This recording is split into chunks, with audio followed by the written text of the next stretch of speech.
برادر نکروز، این چی کاری است که میکنی؟ مگر از الله نمیترسی؟ شما فساد و فحشا را در جامعه پهن کردید. تو را به خدا قسم، آیا میخواهی یک مرد بیگانه با خواهر و همسرت در ملأ عام رقص و بازی کند؟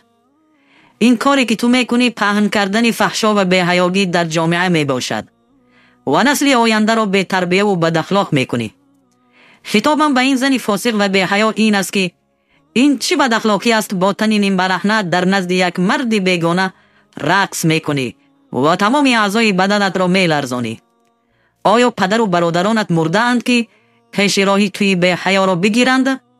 وای بر حال شما بر این جوان مسلمان. از الله بترسید و فساد را در جامعه پهن نکنید.